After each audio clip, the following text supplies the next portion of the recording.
Next up, we have another veteran to the town hall, rounding out the session of Matt, the Managing Director of CrossHarbor Capital Partners, LLC. Thank you for joining us again, Matt. Yeah, you bet. Thank you, Brandon. I feel humbled to be on this panel with three giants, and am not exactly sure what I can add on top of what Lieutenant Governor and Matt and David have all shared, but I'll do my best to share some insightful things about our lives. I am curious, does David, do you spend a lot of time in Big Sky, being interested in what I have to say? Do you get up here much? I get up there occasionally. I'm certainly very interested in what you have to say. I don't get up there often, but I certainly know a number of people up there, and I care about what's going on in Big Sky because it's a very important part of this county in lots of different ways. Sure. We appreciate that. The good news is we have lots of activities that are easy to do while social distancing outdoors. So if you're comfortable, maybe you can come up for a bike ride or something later this summer. We'd love to host you in Big Sky. Thank you, Matt. After I get recovered from my double knee replacement this summer, I'll be very eager for some bike rides again. Good time to do that, I suppose. Well, Matt, first off, I'd like to take a step back for a minute. After it seemed all of the local holiday festivities were canceled for the year. Lone Mountain Land Company and Big Sky Resort were able to put together a fireworks show for the community. I'd like to ask you how much planning and discussion went into the display that took place this past weekend. Oh, that's a great question, Brandon, and thanks for the opportunity to talk about that. We've talked for years about launching fireworks off of the top of Lone Peak on New Year's Eve. And it sort of hasn't quite come together. It's never been the right thing to do. And then we never really thought about it on July 4th because the event in Town Center has been so well done, and it's just a great party for this community. And when the Arts Council and Town Center had to make the decision this year to cancel the 4th of July festivities, which of course was the right thing to do given COVID-19, we sort of came up with the idea, well, why don't we launch them off the top of Lone Peak? Is what better way for this community to still celebrate July 4th and find reasons to celebrate, than fireworks off Lone Peak. So we were really pleased that came together. We worked in partnership with Big Sky Resort, of course, to make that happen. And from the Yellowstone Club side to the Moonlight side and everywhere in between, we were able to have a 360-degree fireworks show, which was pretty spectacular. I sort of wondered myself if they were able to see them from Innis, but certainly throughout Big Sky, we all were able to enjoy a great show. Yeah, absolutely. I heard lots of great reports myself from the Big Sky community. So now stepping back into the COVID-19 pandemic, obviously a lot of the festivities were canceled because of, out of precaution and for safety reasons. But we've talked about a lot tonight, mask acceptance and how that's an ongoing effort and where that kind of lies within communities. I know that you've mentioned that masks are mandatory on CrossHarbor job sites. Would CrossHarbor consider mandating masks in either of the clubs? Well, to clarify, masks are mandatory in Yellowstone Club, Spanish Peaks, and Moonlight. For our employees, they're part of the uniform. And if you're indoors, you must wear them. And for members and guests as well, when you're walking inside, indoors, and not able to socially distance, we expect you to have a mask on. We have extra masks available, and there's a sort of expectation there across all three of those projects. We've also strongly encouraged it in any of the town center businesses that we're affiliated with. Anecdotally, my office thankfully overlooks Town Center Avenue, and I'm able to sort of watch people walking around and what they're doing. And 3 weeks ago, it was rare to see somebody with a mask on, and today, the vast majority of people walking down the street and going in and out of restaurants and establishments, they're wearing masks, and that's a great thing to do.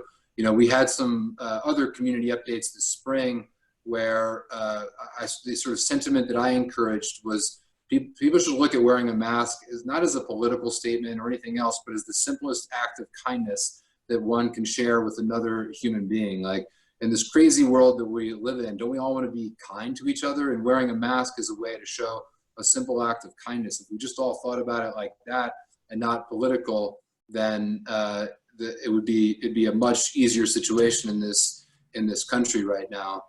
So that's how we've really encouraged it within our projects. Yeah, thank you for the clarification, Matt. My mistake. Jumping back into development, as I sit here in town center, I've seen a lot of trucks hauling material throughout Big Sky. This is kind of a two-part question. First off, what is the current status of developments within the community, and what have you witnessed from the real estate market within the last 90 days? Sure. Well, another sort of opening comment that I would make is I'm just really pleased with what's able to be happening in Big Sky right now. When I was on the panel in late April or early May, I can't remember exactly when that was, but frankly, we were extremely uncertain about our ability to even have a summer operating season. And the fact that we're able to do it so far safely is really, I think, great news for the Big Sky community. I was talking with another individual earlier today who's very sort of knowledgeable about the medical world. And we were just talking about vaccines for the coronavirus. And he was explaining to me some things that are going on in the world with creating vaccines well beyond my expertise. But the point I want to make is, he felt that it's going to be widely available by in advance of next summer, which is great. That'd be great news if we could create a vaccine by, call it, 12 months from now. But that also means that we have to figure out how to live and how to operate and how to do things for the next 12 months prior to that vaccine being widely available. And, in my world here in Big Sky, overseeing development, overseeing operations, overseeing sales, I mean, we have a lot going on trying to figure out how to do all of this in the midst of a pandemic, in the midst of COVID-19 is very challenging. I'm not gonna lie, it's stressful trying to think about a number of projects. There are, back to your question regarding the status of development, there were a couple of projects that we slowed down, but for the most part, the projects that CrossHarbor, Yellowstone Club, Lone Mountain Land Company, we were already building them as of the beginning of March, and we continued to build them here on July 6th. And so that work continues. We're just trying to do the best we can to make these, to operate safely in this environment. Yeah, absolutely. And, discussing the vaccine, I know that you've worked to help bring testing to the Big Sky community with the Big Sky Relief Fund, and even are hoping to expand the availability of testing within the Big Sky community.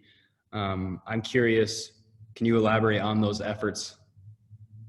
Sure. Well, Matt Kelly has done a phenomenal job. We've worked very closely with Matt, with Lieutenant Governor Cooney and Governor Bullock, as well as other officials from Gallatin County and Madison County. We appreciate sort of everyone's efforts. I enjoyed what Lieutenant Governor Cooney had to say regarding government's role in this, and I agree with that.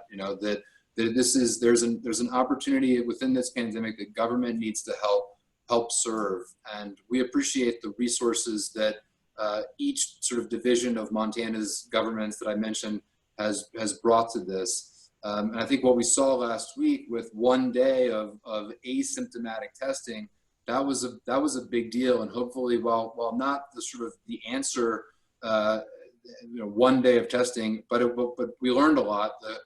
The governmental officials learned a lot, and it'll help people prepare for being able to do more testing. As Matt has mentioned as well, the reality is if you have symptoms or contact tracing has been done that sort of resulted in you getting communicated with, then you can get tested very quickly with faster results than those 7 to 10 days. And we continue to work to try to get those test kits for the analyzers that the Big Sky medical system has, so that even more rapid testing can happen in Big Sky. A couple other big picture thoughts on testing. Ultimately, what we've been trying to encourage through testing, particularly this summer, is to just learn a lot. Testing is not going to enable changes in mask policy. It's not going to enable changes in, social distancing policy. Those things are here to stay. And frankly, the mask comment I was going to make a minute ago as well is assume you have COVID-19 and are just asymptomatic. Put on a mask to protect everyone else around you. But with testing, you know, there's nothing that we can learn from testing that would enable us to change our summer operating plan. What we ultimately might be able to do with testing is stay open and be able to have a winter season for those of us in Big Sky that really think about summer season, winter season. It's going to be next summer before there's a vaccine widely available. That means if we want to have a ski season in Big Sky, we better have a plan to operate, you know, without a vaccine. And testing is a big key to that. Ultimately, there are tests awaiting FDA approval that would be rapid results, sort of 15-minute results. Those don't exist today, but the state and the county are able to get them in 24 to 72 hours for symptomatic or at-risk individuals. It's a longer timeline for asymptomatic individuals, but that, again, last week was a start. You know, another huge goal with testing at the moment is we can't eliminate COVID-19 from our lives, right? It's here. It's here in July of 2020. It is what it is, but we can minimize it, right? And so if testing enables us to slow down a super spreader and quarantine individuals or a group of individuals that might have resulted in taking 10 cases to quickly to 100 or thousands of cases, and that's a huge goal of testing.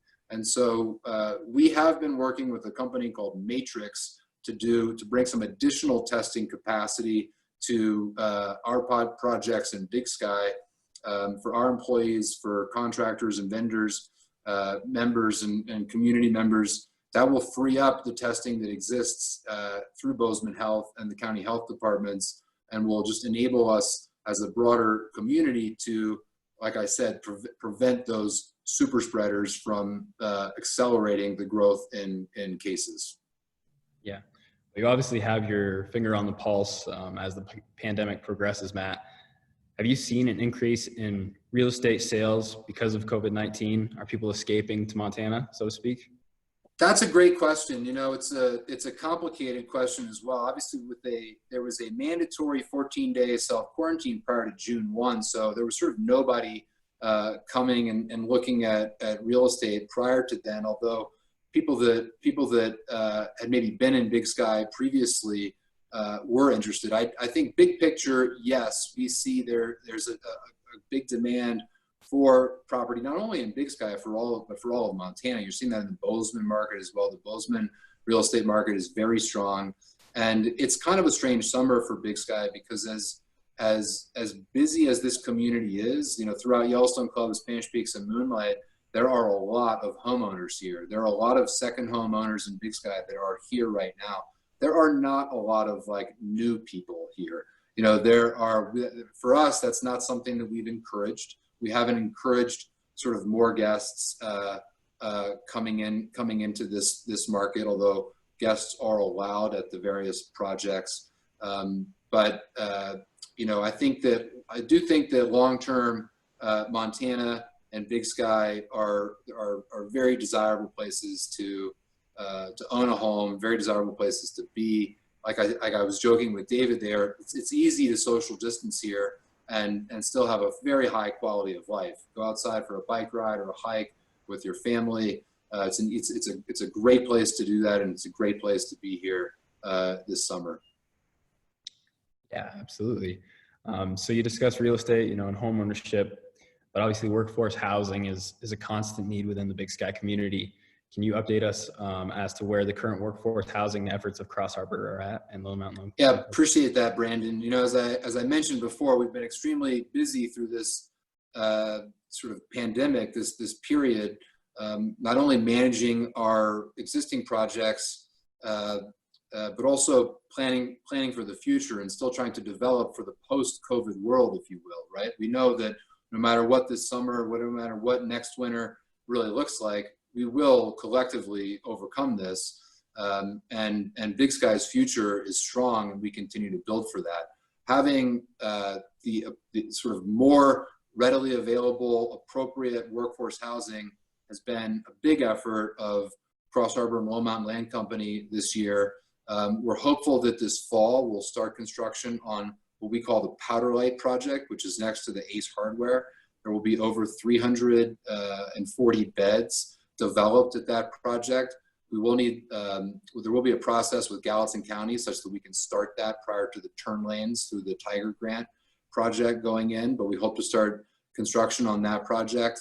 And we have several other initiatives underway, not only in Big Sky, but in the Gateway area to ultimately provide proper housing for all of Big Sky's workforce, from seasonal employees to families that are here on a year-round basis. Our efforts are not just focused on Yellowstone Club, Spanish Peaks, and Moonlight, but on developing that full spectrum of housing for Big Sky's workforce. And we're pleased with some of the progress that we've made on those efforts, even through this pandemic. We did also, I would quickly mention, we were fortunate enough to close on the Bucks T4 acquisition since I last spoke.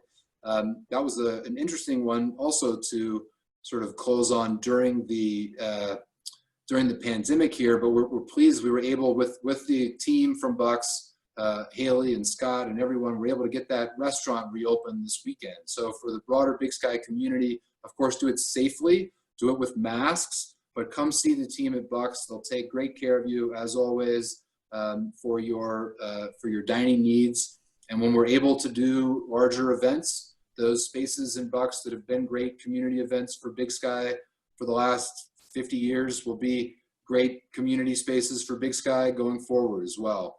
And we're pleased to be continuing to offer that for this community. So when you can do it safely, go check out Bucks with the team there.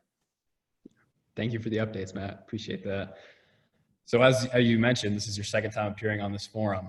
I would like to take a minute to have you reflect. In your opinion, how has Montana progressed or regressed since you last spoke on the town hall in April? Yeah, thanks, Brandon. Appreciate that question. You know, it was interesting.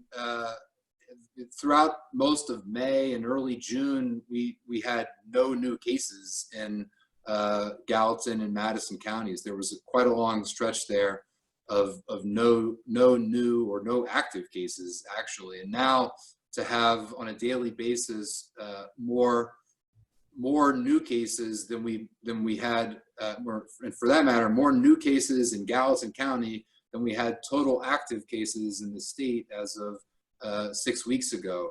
But we knew that was going to happen. We knew that when the 14-day self-quarantine lifted and more people started coming to Montana and more people started doing things, that those cases would rise. I'm encouraged by the fact that there's been very few deaths and very few hospitalizations. You know, when we made the decision to close our various projects in March, a big reason for that was that the hospital system wasn't prepared to handle a big outbreak. And today in July, the hospital is much more prepared to handle cases, to do testing, to handle the sort of medical needs of this community, both the Bozeman Health and Big Sky Medical Center, than it was in March. And we're pleased to have helped the hospital through that. And so as sort of, you know, eye-opening as it can be to see those numbers of cases, we know that the community can handle them, and it's a sign that we should all keep wearing masks and stay vigilant in this. Absolutely. Yeah, definitely. Well, last one I have for you, Matt, and then I'll let you get on with your day. I'm going to borrow this question from Joe. He asked the Lieutenant Governor earlier, when do you believe we will read the headlines back to normal? I think that's next summer, you know, because I don't think you're back to normal until there's a vaccine in place. I think as David, David's a very smart individual, and as he articulated, this virus is going to be with us for a long time. It's going to be with us longer than next summer. It's just that our medical community will help us get it more in check by next summer. Maybe that means we can have groups bigger than 50 before next summer. I'm not really sure on that. I don't know when groups greater than 50 can congregate in Montana, but I don't think it's back to normal for a while there, Brandon. Yeah. I mean, I think it's pretty much anybody's guess at this point. Joe, I'd like to send it over to you to see if we have any follow-up questions from yourself or audience questions. Yeah, thank you, Brandon. Thank you, Matt. We do have a question from the audience, and you know, it's sort of a follow-up, Brandon, to your question here. Matt, you were just talking about how, you know, we're not expecting a normal or anything until we have a vaccine, which is likely, you know, next year. What does that mean for the ski season? This is from Jeff. What will happen if Big Sky Moonlight Yellowstone Club can't open this coming winter? Are you talking about that yet? Is that a sure? Absolutely, and appreciate that question, Joe, and whoever asked online as well. You know, although I don't think we're back to normal, I think we can operate. The good news is we're operating this summer, and maybe it's easier to operate in the summer than the winter, but I'm very optimistic that we'll be able to open this winter. But I think testing will be a big key to that, to be able to, and hopefully, even though it's next year before the vaccine exists, hopefully this sort of rapid testing of being able to get results within 15 minutes, that would be a game changer for employers to keep their workforce employed, right? And for being able to stay open, that's not only a guest issue of making sure that guests can be welcomed safely, but to make sure that the workforce, the employees, can be kept safely while working. So hopefully rapid testing exists by then, or even with just the testing that exists today, doing more of it will help us all have a winter season. Again, I don't think we're having, you know, several 100-person events inside anytime soon, but we should be able to ride ski lifts if we're riding in golf carts, right?